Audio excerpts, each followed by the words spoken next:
Living in a material world. Come on, Madonna. You know Madonna? No. Huh? He's seriously. No. Yeah. Don't worry about you. Okay, so mass consumption follows. People spend money on goods, cars, homes, appliances, all the things that they couldn't afford during the 30s and the 40s and the 50s. People have. Nowadays we take for granted having a vacuum cleaner, right? Having a washer, a dryer, dishwasher, toaster, an oven. Okay, maybe not an oven, but. All right. Nowadays we take, but before 1950s, those weren't commonplace in every home. Now they are. Okay, because of the mass consumption of the 1950s.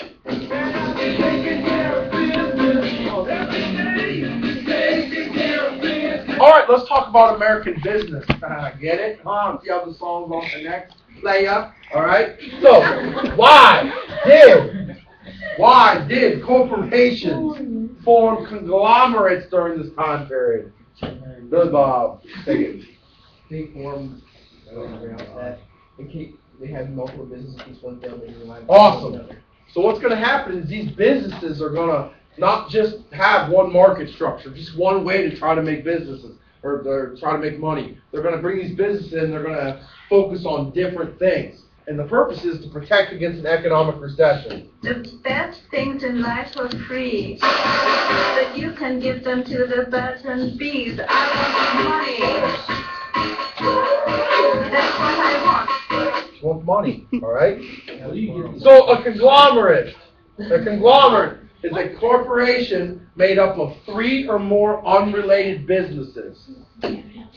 Okay, corporations form conglomerates, like we said, to defend against future economic downturns. They're weary of another Great Depression. They don't want their whole business to be destroyed. Their only way to make money to be destroyed if another economic downturn happens. Now, if you have a hard time about what a corporate or a conglomerate is, if one area of business failed, they could rely on other areas to make up for it. Come together right now over me. The Beatles come together, all right? Come together like a conglomerate came together, like businesses came together to form a conglomerate. International Telephone and Telegraph Company. This is an actual 1950s conglomerate that came about. This telephone company purchased Avis Rent-A-Car, Sheraton Hotel. I'm not going to turn around anymore, so you're not going to be able to finish your little talk. Save it for afterwards. And Continental Bank. So you have this one thing owns such different businesses. Okay? Internet, telephone company, rent-a-car, hotel, banking. So let's say that the hotel business doesn't do as good. Maybe the banking and the telephone company make up for it. All right? It protects you from having your entire way of making money, losing that. Okay? This is how a majority of businesses in the United States now are all part of some kind of conglomerate. All right? And this practice started in the 1950s. The best example of a current day conglomerate I thought of.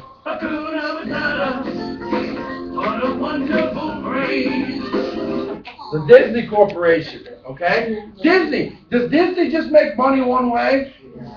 No. They have theme parks. They have television stations. They have movies. They put out music, okay? They have different methods of making money. So let's say their movies aren't doing good, okay? Well, then they're going to be doing good because they just purchased Star Wars, the rights to the new Star Wars movies. But and the Pixar movies always kill at the box office. But anyway, if the movie division doesn't do good, maybe the television. Okay, maybe the television makes up for it. The Disney Channel, yes, they own Disney Channel, they own ABC, they own ESPN. Okay,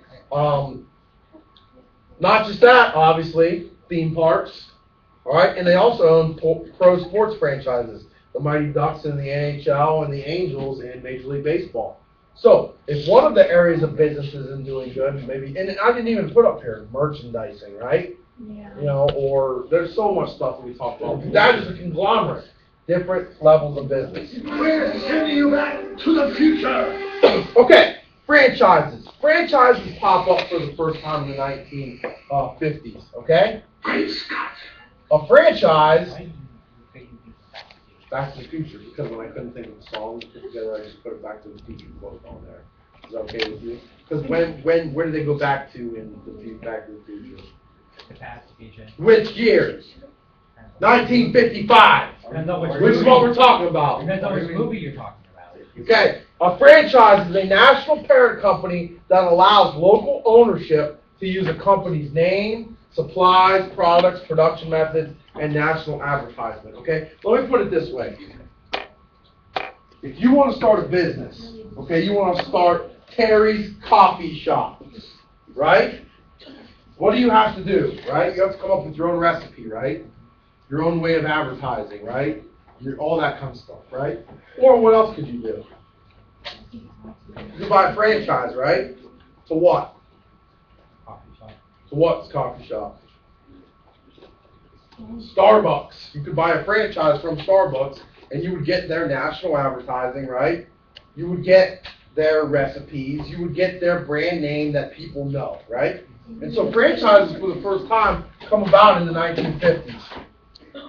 The very first franchise is the McDonald's franchise, the first McDonald's restaurant in San Fernando, California, 1954, started by Ray Kroc. Nowadays, you can buy them. There's McDonald's all around the world. Okay. McDonald's are the same in Times Square and Washington D.C., Ohio, Yorksville, Ohio, as they are all over the place, right? When you go to McDonald's, you know what you're going to get. You know what the menu is, you know what the prices are, you know all that kind of stuff, right? Now, does one guy own every McDonald's throughout the world? No! Can anyone own a McDonald's? Yes, if you got the money to pay the franchise fee and buy that. Essentially, what you're buying is a well-known product that's advertised on national television, right? You know, during the Super Bowl, they have commercials, okay?